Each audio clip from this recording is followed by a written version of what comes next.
Well, I'm in the Brecon Beacons today and off on a wild adventure. I love this place. I love the great outdoors. And I love the Bible as well. We're bringing these two favourites of mine together. And so much of this actually happened in the great outdoors. Very little of the Bible story and the events took place indoors, right? I mean, they're mountains. That's where God meets people. I think God meets me on mountains, frankly, and rivers and lakes and deserts and forests and trees. I mean, the trees is a metaphor for the whole Bible story, right? From the tree of life, first creation, all the way through to the new creation tree of life. And we're going to explore that big story in the great outdoors. We're going to look at our origins, where we've come from, the rescue plan of God for salvation for the whole world, Jesus Christ, and then our hope, our ultimate destination, where we're headed by God's grace. And speak about where we're headed, just take a look at that. That is where we are headed. Over that lake, into the forest, in that summit peak is where we're going to end up. And we're going to talk through the Bible story as we go. First up though, let's find somewhere to park. This will do nicely. Here we go. Time to get going. But before every great adventure, there's always a cup of tea, right?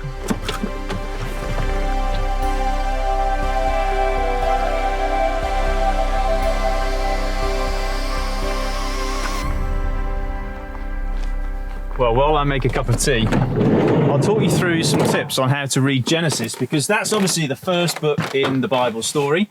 And it's one of the hardest to make sense of, just because we obviously live in a modern age of science and technology, and we think, well, does this ancient origin story still have anything to offer? The word Genesis means beginnings or origins, and it therefore is the Bible's way of telling our origin story. You know, where has everything come from, including us human beings?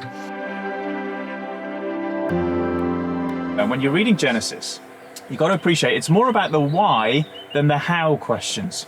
Science can give some amazing answers to the how questions. You know, how old is the universe, and how do plants photosynthesize, and how has life developed on planet Earth? And amazing documentaries, David Attenborough stuff. It's beautiful and I love it, and we can appreciate that. And I actually think it just highlights even more how much there's a God who must have designed all this. But my point is, science can deal with those how questions, but it can't answer the deeper why questions of life. You know, why are we here in the first place? Why is there good and evil? Science has no morals, no ethics, but that's where the Bible comes in.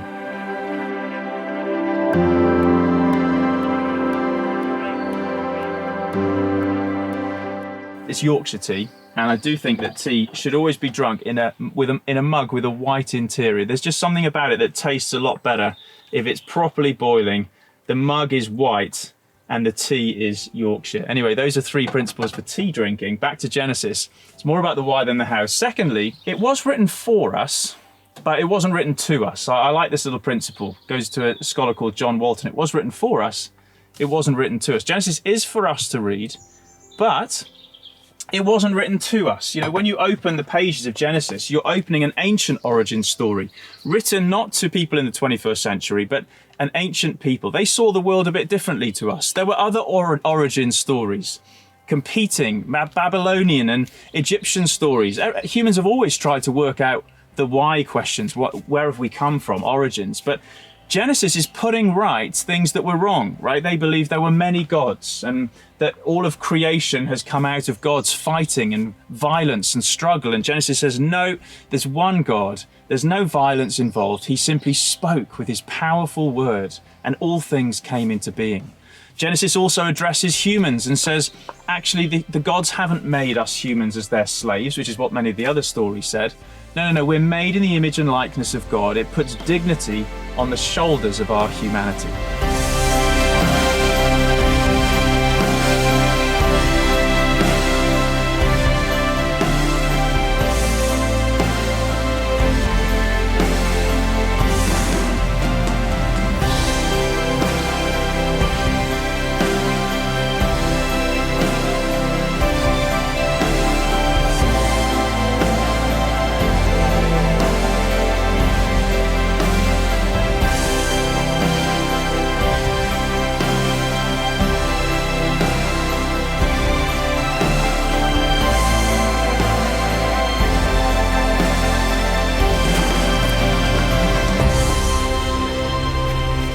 Every author searches for an opening line that's a killer, and Genesis has the most famous ever penned. In the beginning, God created the heavens and the earth. It's been read in space, it's been read all over the world. And just like a movie, you know, so often a movie doesn't give you a boring bio at the start. It just cuts to the central character as if to say, you'll get to know this person through the movie. Well, the Bible's like that. It just cuts to God, assumes he's the author of everything, and says, read the story to find out what the author's like. Well, a couple of things we learn from the opening of Genesis, the 6 days of creation. They tell us firstly that God is central. In the beginning, God, all life has come from him. You know, compare this, take the metaphor of the sun, right? You see the sun, it's the center of our solar system. We orbit around the sun. It gives life to us. Everything photosynthesizes and lives because of this source of life. The light is life, and we see everything by it as well. Well, that's God in the Bible. He's the center. Life comes from him when we center our lives on him. We only move into the darkness when we turn away from the light himself. His light gives life. But the other thing about Genesis 1 is this God is powerful. I mean, it's hard to capture that in words. Seriously powerful. He just speaks forth reality. There's no struggle, there's no sweat involved. It's his word. His word is like authority that speaks forth the entire creation. This is very different to the ancient idea of gods who often struggle to control the world around them. They were thought to be floods that were out of their control, that threatened even their existence. And then they also thought that there were sea monsters. One of them was called Leviathan, and they feared that this was sort of some kind of incarnation of evil, and they couldn't control it, like a pet owner that's lost control of their dog and sort of chasing after it.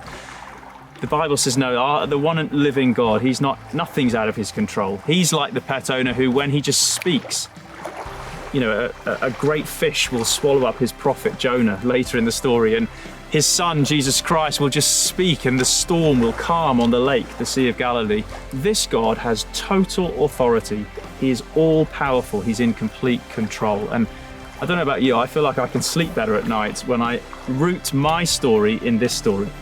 Because my life is fundamentally, they're not vulnerable in the end to just random forces of chaos and accidents. No, I'm in the hands of a great big God. And when I make him central, I can experience that he's all powerful, and life makes sense as a result.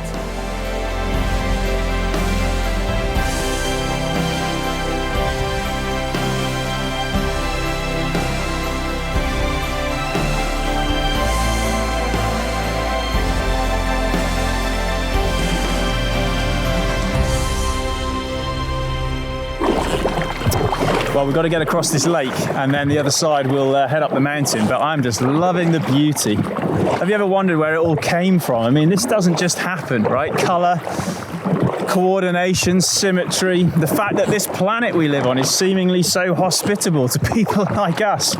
You know, this is the beautiful world, and it speaks of a God who is the origins and the source of all beauty. In the beginning, God created. So the idea of the Bible is that when you experience the beauty of the world, you should turn that back to God in worship, and it'll actually just enhance your experience of the world because you're channeling back to the source a sense of praise and response that is absolutely fitting. And on a day like today, what else can you do? It's just so beautiful.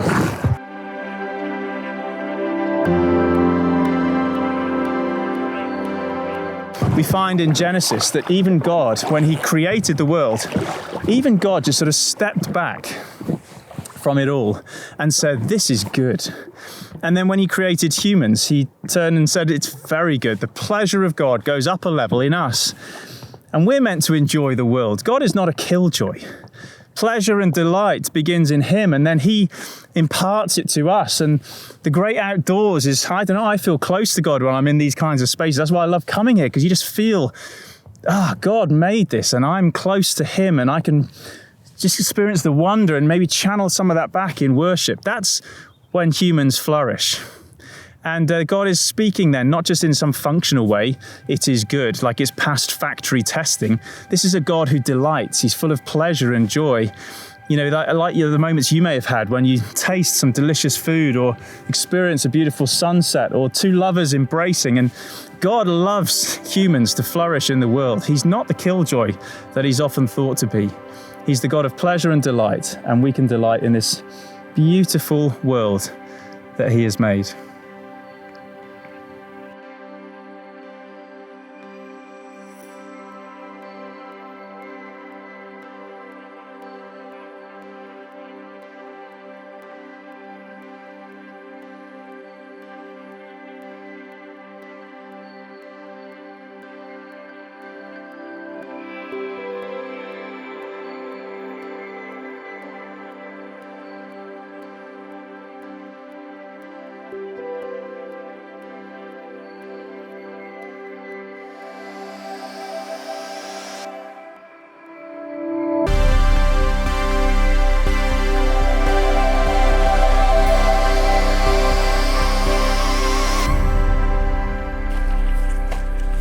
Well, having looked at the beauty of the natural world, Genesis moves on to talk about humans. What's our place in the world? What's our origins? What are we human beings? We're incredible. There's no doubt about that.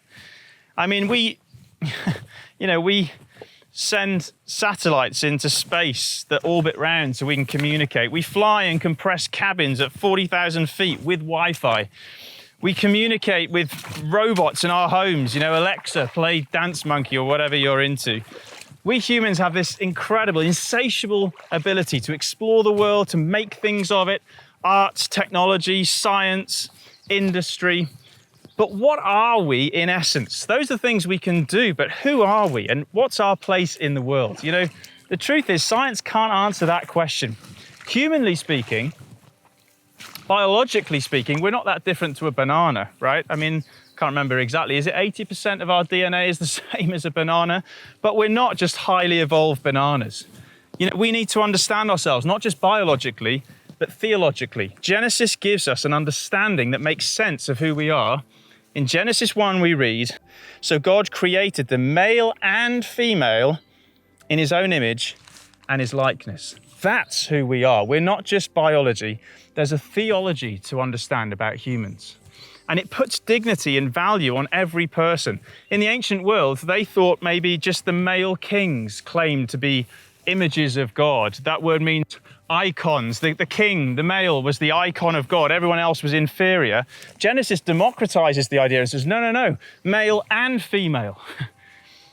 Rich and poor. We're all made in the image of God. Every human being matters to God and to each other. Every human being is a sacred being. Whatever their CV or pay grade, that's irrelevant. Whatever their physical condition, we're all made in the image and likeness of God. Now that truth, that has shaped our world, perhaps more than we realize. This truth has shaped Western civilization. It's the basis of why things like slavery were opposed. The first Christian, Gregory of Nyssa, opposed slavery. He made the point, how much gold for the image of God? You can't buy a human, they're sacred. That's why Mother Teresa looked after the poor and the dying in Calcutta. That's why the early Christians in Rome rescued abandoned babies from the rubbish dump, because of this truth. And it's not something science can work out from biology. It's something the Bible's given us, a theology. And our secular society is almost dispensing the Bible as if we don't need this anymore. We need to be careful not to saw off the very branch that we're sitting on. So many human rights and civil rights that we love trace their origins back to this origin story that makes sense of human beings. Or as C.S. Lewis puts it, you have never met a mere mortal. Every human being is fearfully and wonderfully made.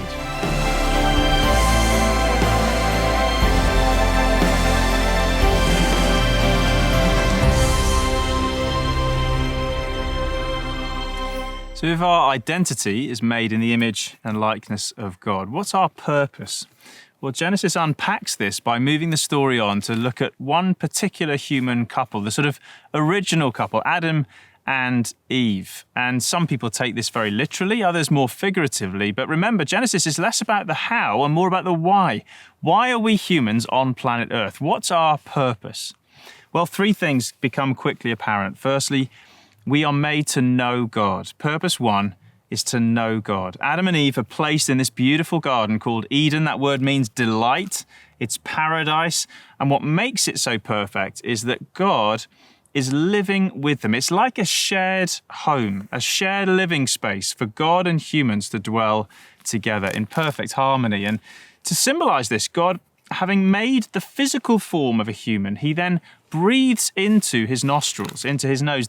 It's as if something of God's divine presence is imparted to the human so that they are spiritual beings in fellowship with God.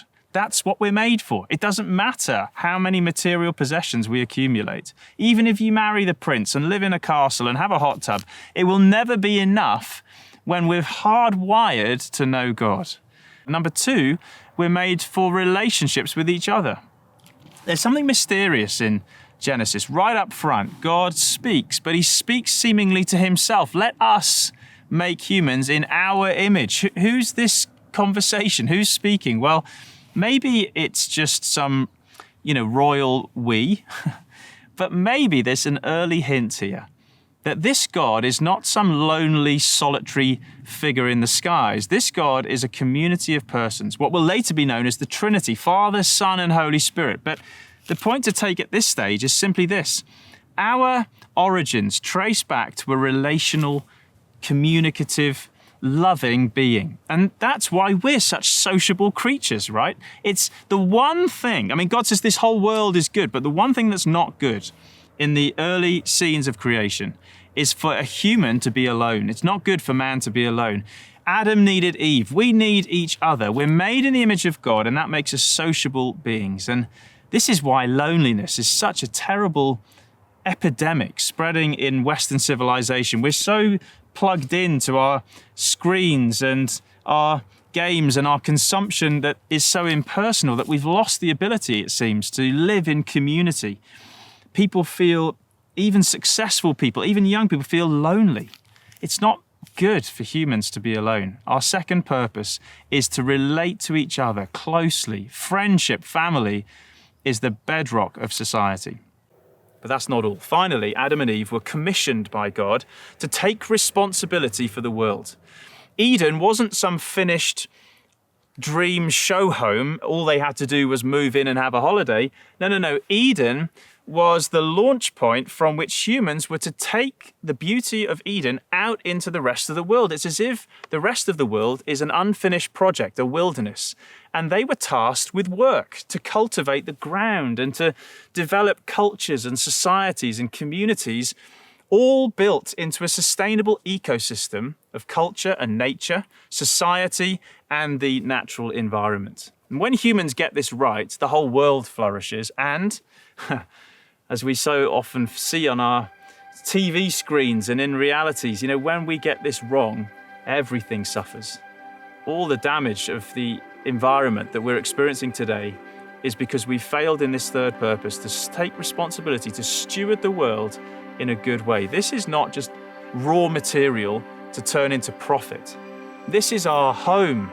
We were set up to rule this world in the image and likeness of God.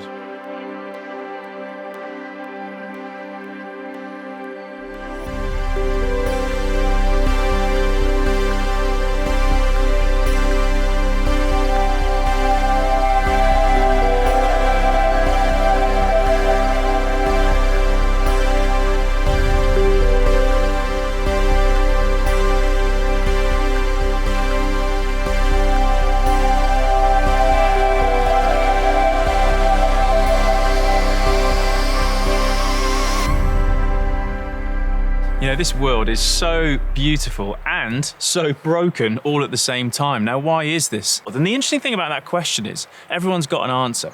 No one, secularists or religious people, no one says, this is just the way the world's supposed to be. No, from taxes to terrorism to coronavirus to Love Island, something's gone wrong with this world. And we are all convinced something's not right. It's not the way it's supposed to be.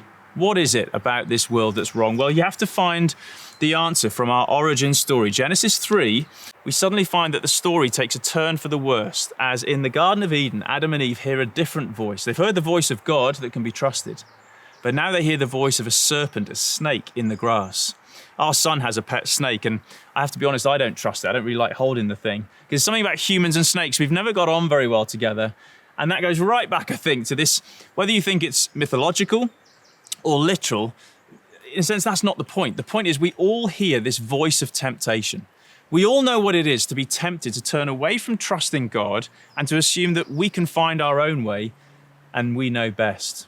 Well, the serpent says, did God really say, you shall not eat from any tree in the garden? Well, no, he didn't. He gave them permission to eat from every tree. Just one tree was forbidden, the tree of the knowledge of good and evil. But the serpent tempts them. He says, God's keeping you from fulfilling your dreams, from living the life, turn away from God and you'll find yourself.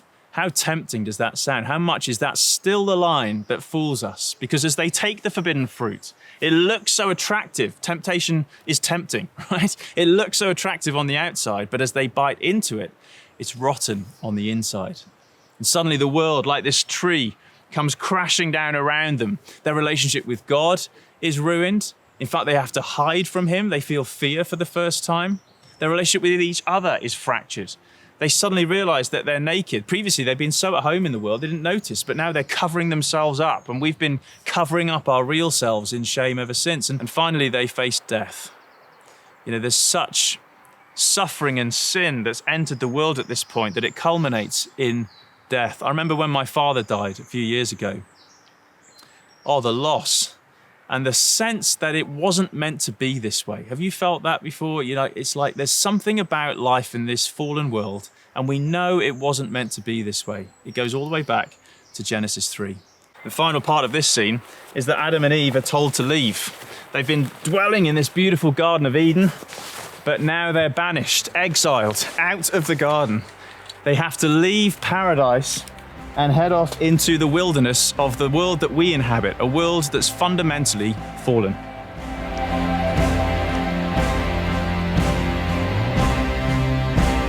Life in this fallen world can feel like an uphill struggle, can't it? I mean, pain and loss and suffering.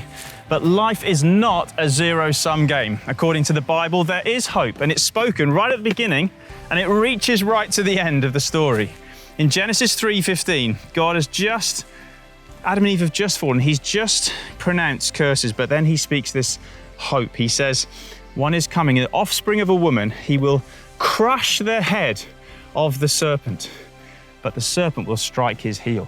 Mysterious, isn't it? What is that on about? Well, someone born of a woman, a human, is going to bring an end to evil in this world, but in the process, he will have to take the deadly poison himself.